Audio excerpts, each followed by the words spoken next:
Hello and welcome to Endurance Minded. It's the podcast that aims to redefine what it means to reach our full potential by exploring how movement and mindset impacts our lives and how we can all work to show up as the best versions of ourselves. I'm your host, Taylor Thomas, founder at TEC. And before we kick this episode off, I have an all call for people in the health and wellness space that are ready to start their business or take their existing business to the next level. If you're a coach, a personal trainer, a dietitian, nutritionist, or anyone who has a passion for helping others reach their full potential, this is for you. The Growth Circle, TEC's Business Accelerator, focuses on three main areas to help you grow and scale a business. The first is revenue. TEC helps business owners accomplish their revenue goals in less time to build a sustainable, profitable, and scalable business. Next, we focus on client acquisition and retention. We provide you with the confidence, resources, and skills to attract and retain your ideal client. And last, and most importantly, we focus on community and collaboration. Building a profitable coaching business shouldn't be lonely. Build with a team of driven entrepreneurs just like you that will support and inspire you. If you're hungry to be a part of a community that delivers inspiration and mentorship, as well as flattens the learning curve to building your business, I want to invite you to apply today for the Growth Circle, TEC's Business Accelerator, and let us help you build a wildly profitable coaching business. Hello, and welcome to this third episode of the Endurance Minded Podcast for 2025. Super excited to be here today. This is going to be a solo episode. We have amazing guests lined up, some of which we have already launched in the new year, many of which are forthcoming, and I couldn't be more excited. Some absolute legends in their field. But in the meantime, we are going to talk about something that's near and dear to my heart. So for those of you that are longtime listeners, or returning listeners to the Endurance Minded Podcast, you know that I talk about all things high performance. I am massively committed to helping others reach their full potential, be it in life, in business, in athletics. And it is something that I have largely built my life around, both my personal life as well as my career. So all that to say, what started all this is the fact that I'm an athlete. And ultimately, one of the biggest parts of my identity is my athleticism. And so today we're going to kind of come back to our roots, and we're going to talk about training. We're going to talk about how your mindset is your biggest factor when it comes to performance. And we're going to talk about this specifically through the lens of athleticism. But as you well know, again, if you are a returning listener to this podcast, that you can apply anything that I talk about today to other areas of our life. Ultimately, our mind is the biggest driving factor in our lives. It is the thing that gets in our way. It is the thing that creates our limited thought patterns. It is the thing that gets us into unproductive or habits that don't serve us. And so if we can recognize that our mindset is the biggest factor in our performance, we can get a lot out of the way and really start to unlock what our true potential looks like. And I came across a statistic that 90% of athletes, specifically endurance athletes, focus on just the training plan. And only 10% of those athletes actively work on their mindset. And it got me thinking that, conceivably, based on that statistic, the biggest area for improvement and where the next breakthrough lies for all of us isn't in our workouts, isn't in our ability to show up and how hard we go, but it is in how we think. And I want to share a quick story just to frame this, a personal story about my own endeavors. It's a few years ago, and I was training for ultra distance running. I was training for ultra marathons, and I come off of a very successful season. of running ultra distance races, and I was ready to go into the next one. I wanted to parlay that performance, that fitness into another season.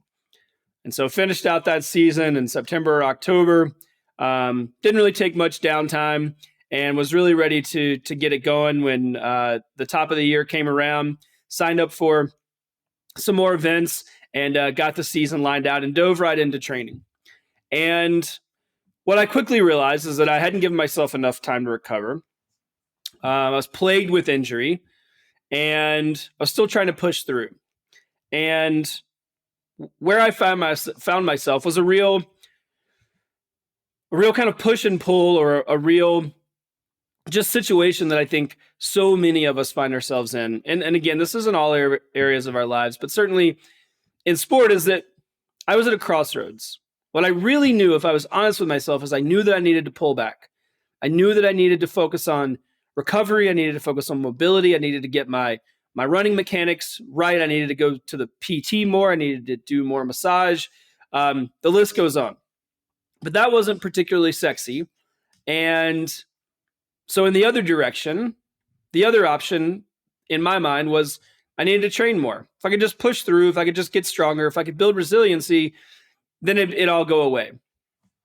And as you might be able to see it coming, I chose the quote unquote sexier option. I ran more, I trained more, I doubled down. I thought that the solution was just to do more. And that ultimately led to a catastrophic failure that set me back really a couple of years. And I want to tell you that story because it highlights the real opportunity that we all have. We have the opportunity to recognize that our mindset plays the largest role in our performance. And then if we give as much time to our mindset as we do our physical preparation, we will actually achieve our goals much faster and have much more fulfillment and be able to stay in the game, so to speak, for much longer.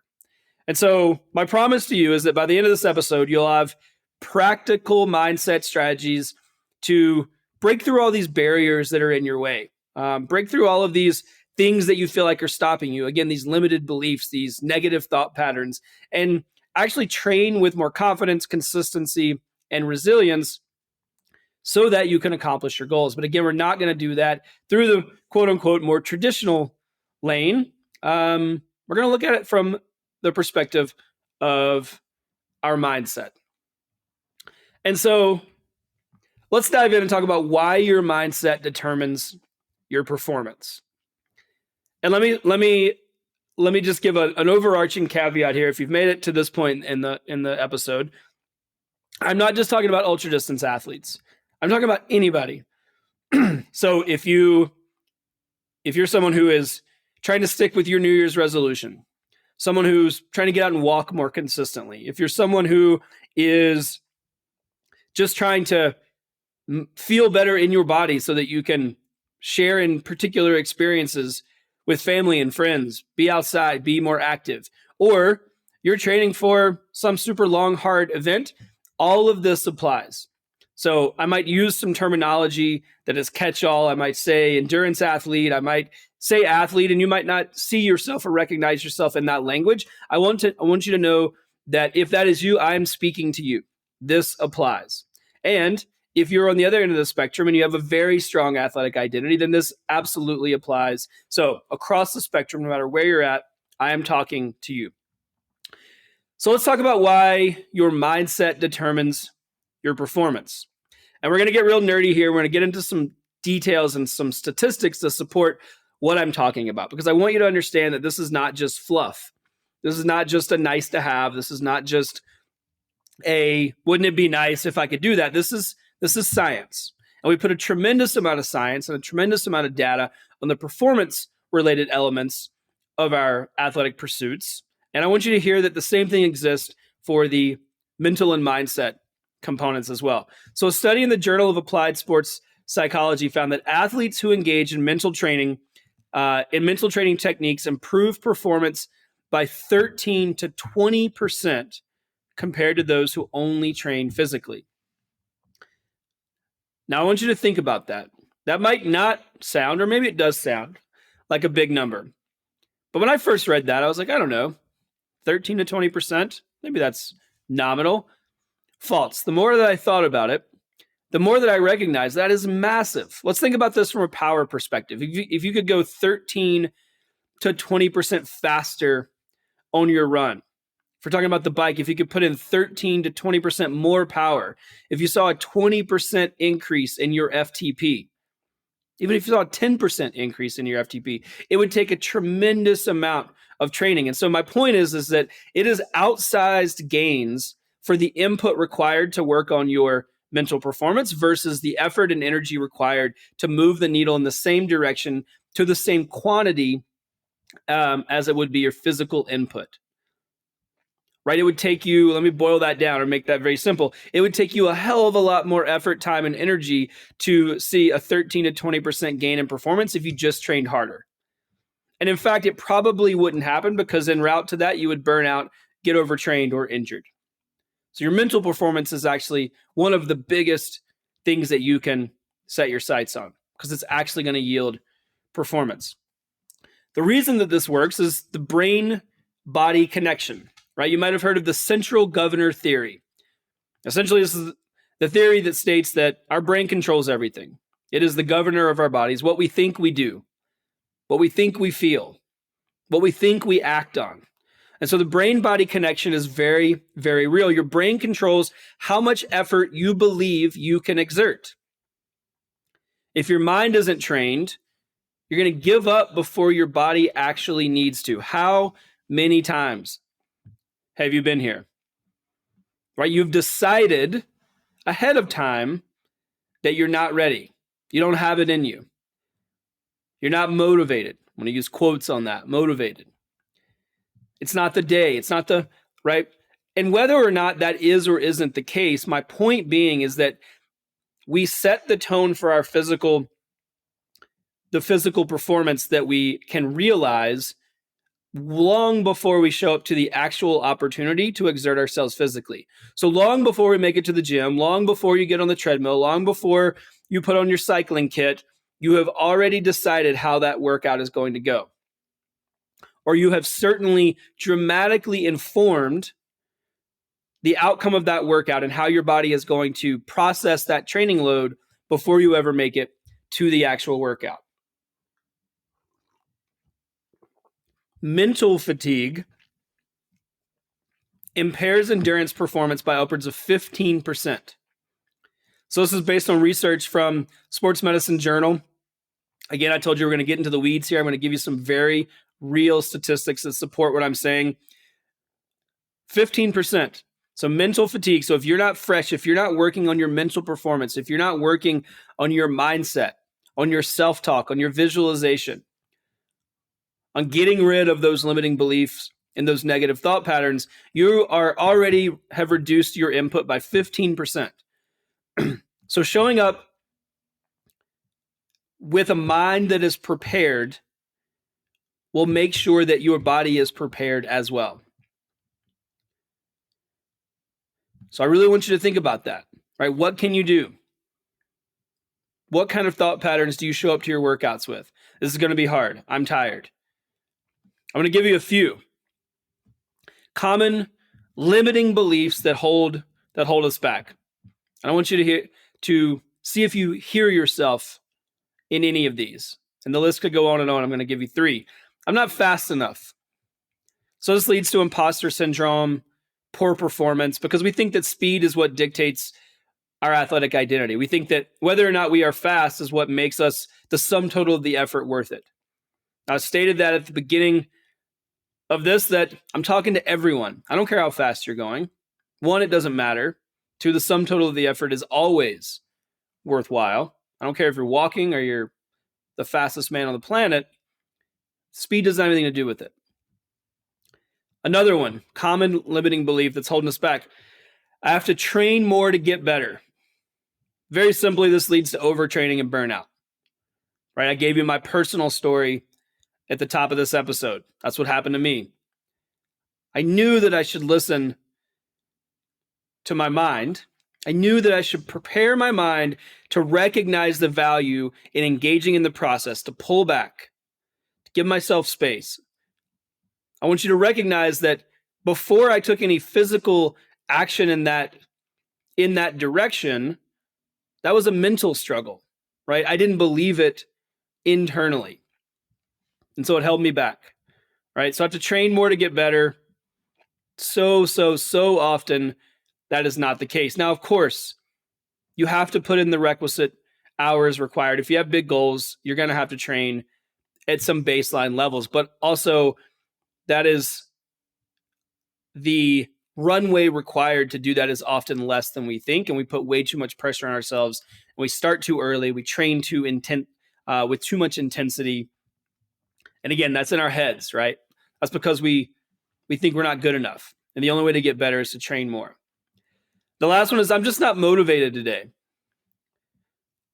If you've listened to this podcast before, I've talked about motivation a lot. It's a popular topic out there in the world now. The fact of the matter is that relies too much on fleeting emotions rather than discipline. Motivation is an emotion. You do not need it to get going. It doesn't matter if it's there. It has no bearing on your ability to show up. Now, again, I recognize that that's how it feels. I want you to understand that's the mental piece, right? I know that it is hard if you are not feeling motivated to get yourself to the gym or to get on your bike trainer or to go outside for a run. But again, that's in your head. That's why mental performance, working on our mindset is so important, because it truly does not matter. Motivation has no bearing on our ability to show up and our performance, but we have to get out of our own way first. So I want you to think about, or give yourself a bit of a mantra, that your body follows where your mind leads, right? If you tell yourself and you truly believe that motivation is not required for you to accomplish your goals and for you to get your workout in a day, your body will show up. The only thing holding you back in that scenario is your mind. I've had a long work day. I'm tired. I don't have access to the right equipment. I have, my ankle hurts. All of these are impacting our mindset. And all of them ultimately are making us think that we are not motivated, and so we're not going to get the workout in. And ultimately, again, this is reliant on a fleeting emotion. You can be motivated or you can not be motivated. It comes and goes. Don't let that impact your success. If your mindset is weak, your training won't reach its full potential. Fact. Right? If you walk away with nothing else from this podcast, know that if your mindset is weak, your training will not reach its full potential. If you rely too much on emotion, if you think that speed is the only thing that matters and you let imposter syndrome get in the way, if you think that overtraining and training more and more input is the only thing that's going to yield success, you will not reach your full potential. And again, the list goes on. That's just 3 common examples that I know that so many of you listening to this have heard or told yourself. And it's time to get rid of that. It's time to recognize that mindset is really what moves the needle, right? Again, your body follows where your mind leads. All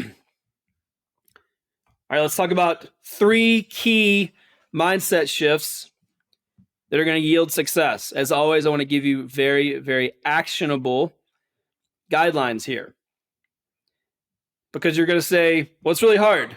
How do I change my mind? How do I shift my mindset? How do I get rid of these limiting beliefs, these things that are holding me back? I hear you.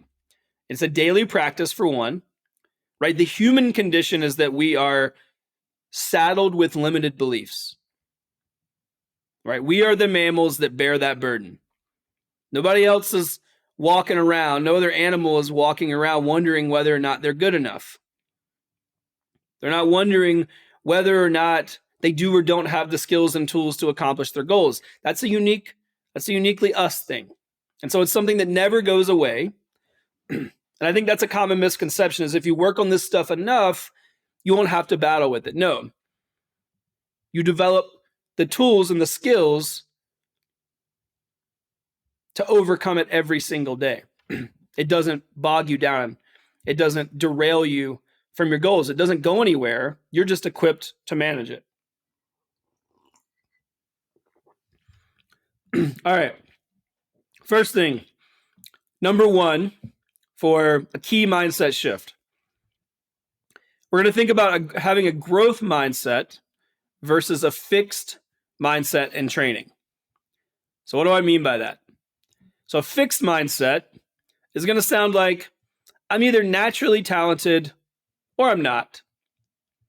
Right? I hear this one a lot. Now, certainly genetics plays a big role in our general trajectory as athletes. No doubt there are wildly gifted athletes who are genetically gifted.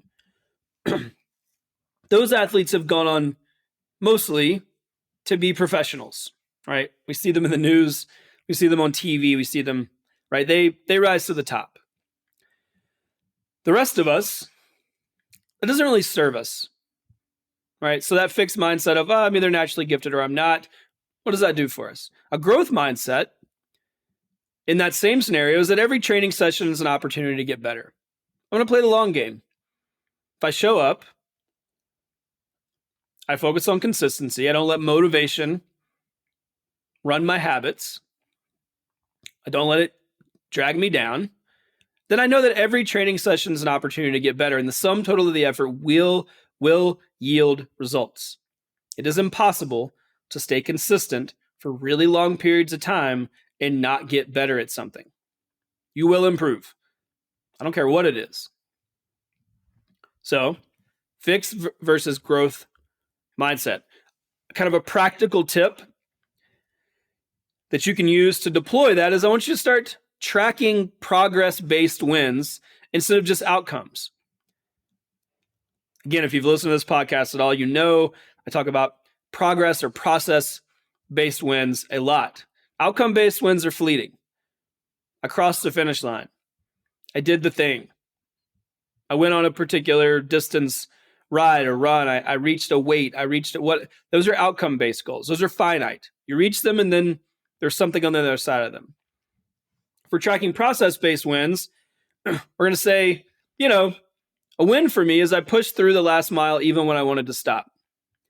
I did my workout even when I was tired.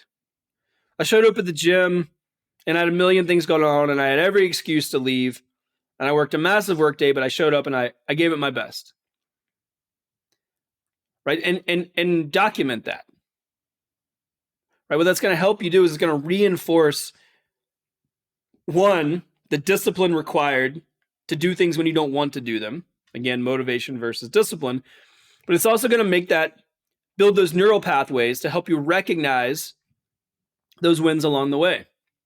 The more wins you get, the more wins you recognize, the more it reaffirms our behavior. Second key mindset shift is I want you to reframe hard training days. So if we think about these elite individuals that we all like to look up to, these gifted individuals genetically that we all wish we could be like, they don't avoid hard days. They reframe them as opportunities. So an example of that is instead of saying, this workout was terrible, I felt like shit, you say, this workout tested me.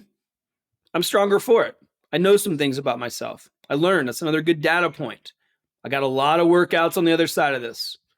If I'm lucky enough, I can show up tomorrow and try again. Next week, next month, next year.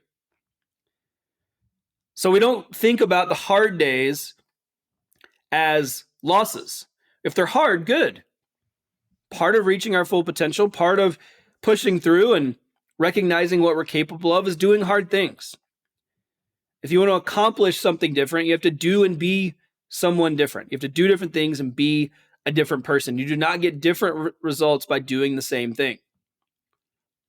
And so we better lean into some hard stuff, because that's, by definition, is not the stuff you're doing right now. There's going to be a lot of hard stuff in front of you. Great. Let's reframe them as opportunities. What did I learn? I'm stronger for it. Maybe not my best day, but it's a good data point. Okay? Way to apply that. After every tough workout, you can write down one lesson that you learned. This rewires your perspective. Again, we're building those pathways. We're giving your brain something to sink its teeth into. What you look for, you'll find. It's one of my favorite mantras ever and is so true. What you look for, you'll find. If you look for shitty performance, you'll keep finding shitty performance. If you look for flaws, you'll find them. If you look for opportunities to opt out, you'll find them. If you look for wins, if you look for breakthroughs, if you look for opportunities, you know what you're going to do? You're going to find more of them. So that's what I want you to focus on. Just put this in your training logs. After every tough workout, after every day you felt like crap, it didn't feel like you wanted to show up, maybe you didn't get through the workout, whatever, what's the win? What's the one lesson you learned? Start to rewire that perspective. The third one, mental toughness and controlling that inner dialogue. So studies show that 18%, let me back up. Studies show that self-talk can improve endurance performance by 18%. This is from the European Journal of Sports Science. That's crazy. 18%. Again, think about how much effort you would have to put in to see an 18% performance improvement. This is unbelievable, right? Again, rewiring how we think about ourselves in relation to performance. Okay, so what does self-talk sound like? I'm going to give you a few. Relax and flow. All right, insert whatever adjective you want. Maybe that doesn't resonate with you. The sentiment is settle in, find your rhythm, give yourself the opportunity to show up. Instead of condemning yourself at the start before you've even given yourself an opportunity to excel, relax, let it flow. I can't tell you how many, literally thousands of workouts in my life I thought were going to be horrible, and I just showed up, and lo and behold, my body responded, and it went great. Give yourself an opportunity. Relax. Don't put so much pressure on yourself. Really simple one. 1 more mile. All right, go 1 more mile. See how it feels. Maybe you'll settle in. Maybe you'll find your groove. Maybe it'll still feel like crap. But again, what can you learn? What did you take away from that? What's the one lesson? Another one that I love. I've done harder things. Super valid. Especially if you're someone who has had some life experiences. I know for me, each passing year, inevitably, lots of challenges, right? Many of them self-elected. I've done harder things. Right, I'll get through this. So positive self-talk can improve performance by 18%. So try it out. Find your mantra. Something you can just lean on. What's your go-to mantra for tough moments when you're training or racing? All right. Next phase. How do you train your mind like you train your body? All right, so we talked about why this is important, right? Why does your mindset determine your performance? I gave you 3 key mindset shifts. So now that we've recognized that it's important, I've given you some tools to shift your mindset. We want to talk about how do you actually train this thing like you train your body? How do we give it the same thought, the same energy, the same weight when we think about our time commitment? First one is visualization techniques. Research from the sports psychologist found that visualization activates the same neural pathways as physical training, which can improve endurance performance by 11%. So just visualizing you getting a win, visualizing doing it well, your brain actually, to a large extent, doesn't recognize the difference. And so it activates the same neural pathways, the same things that elicit physical performance can be elicited by visualization. Right? Again, what you look for, you'll find. Literally, you can look for it. How do you do this? Before your workouts, close your eyes and just visualize yourself finishing strong. Take a second. right? The prep for our sessions is so important. Literally, just take a beat. Don't just swing your leg over the bike and get to it. Take a second. Before your workouts, close your eyes, visualize yourself finishing strong. What does that look like? How are you going to respond during those hard intervals, during the hard effort? How's your breathing going to go? What's your mindset going to be? Also, you can mentally rehearse key moments, like I'm saying. If it's a workout you've done before, what's it going to feel like? How are you going to respond? What's the feedback that you're going to let yourself respond to? Heart rate gets a little high, that's okay. Settle in, relax, flow, right? Go back to your mantras. All right, now we're going to manage those pre-race or pre-training nerves. I want you to think about excitement over anxiety. I've always said, when people tell me, oh, I'm really nervous, good. You should be nervous. If you're doing something hard and you're stretching yourself, that discomfort lets you know you're in the right place. Right? If you're not nervous, you're probably selling yourself short. So your body reacts the same way to excitement as it does anxiety. It's just in how you interpret it, right? We give a name to anxiety versus excitement. It's the same thing. A Harvard study found that athletes who reframe nerves as excitement perform significantly better than those who try to quote unquote calm down.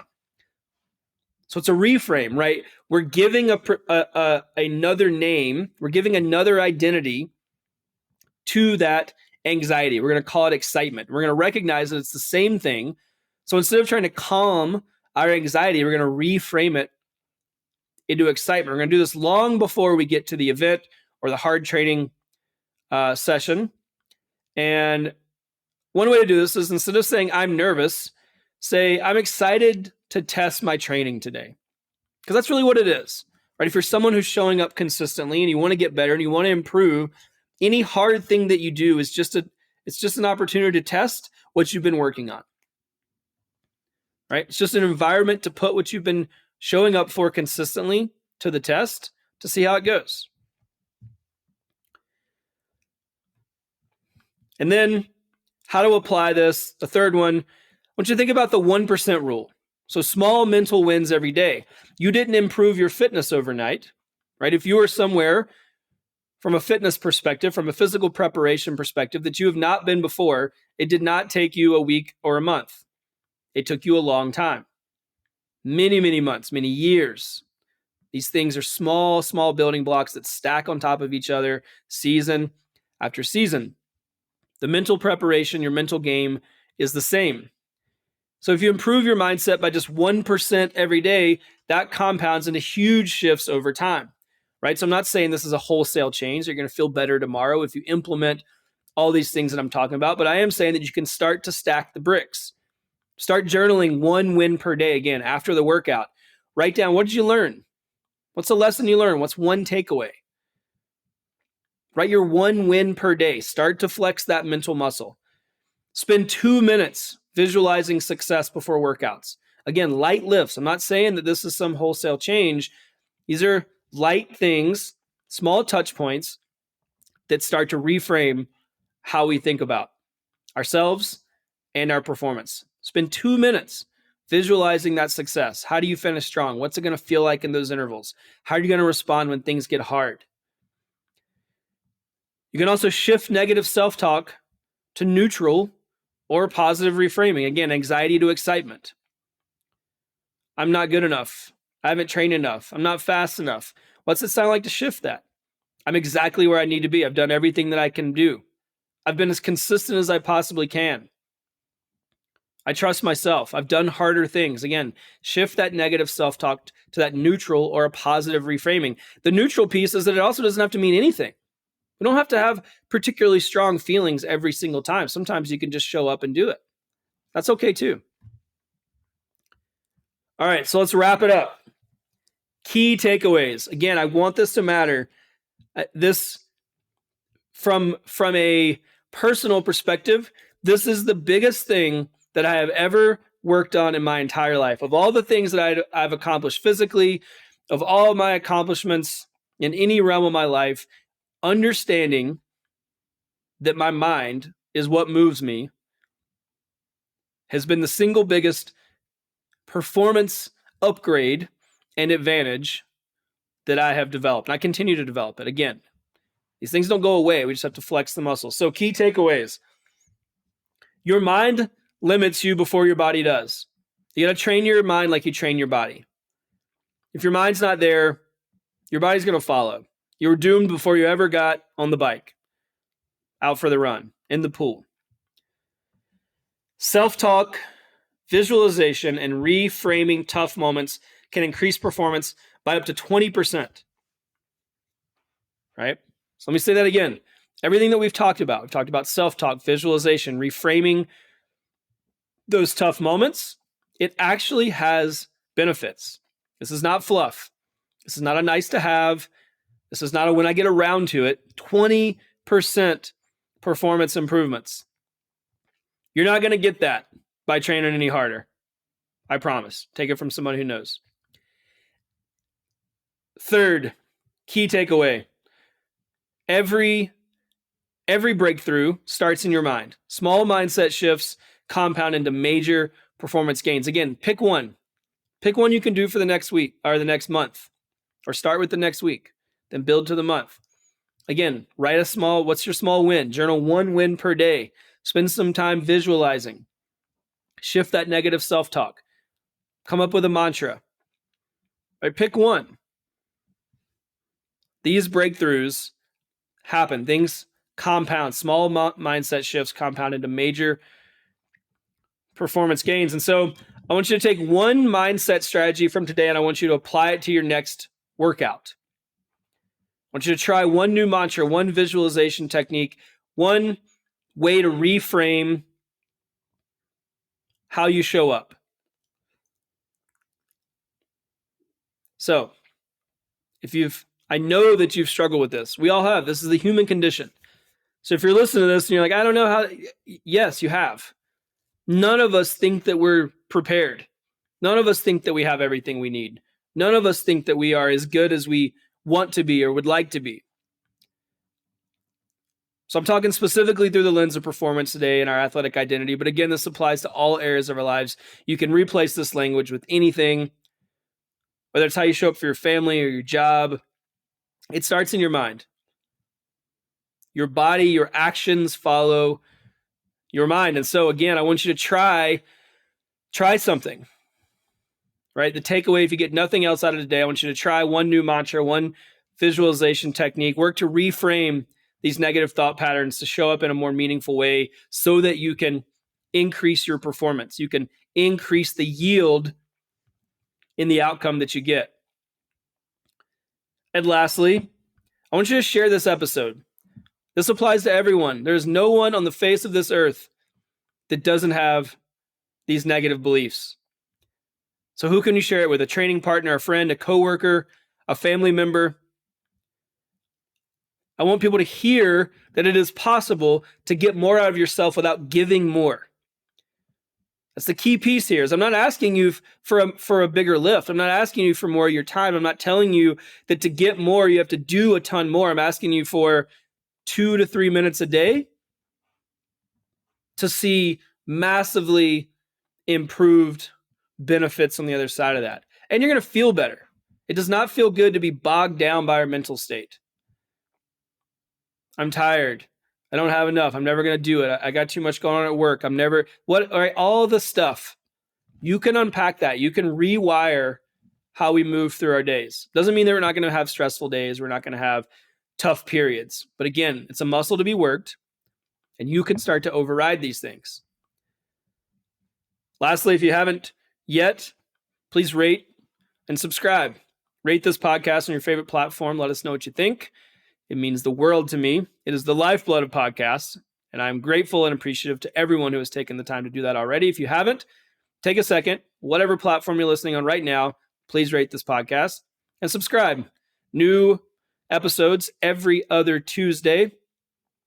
And again, if you're not subscribed yet, we have some heavy hitters lined up for this year, not to be missed in terms of guests, content, episodes. We are coming in hot this year, and it's going to be great. So if you haven't subscribed, please hit the subscribe button so you can be alerted. Really, really great content that I'm super proud of coming in the very near future. So thanks as always for your support. I appreciate you. Hope you found this helpful. If you need anything, you can reach out to us directly at enduranceMinded.com. And until then, I'll see you next time on Endurance Minded.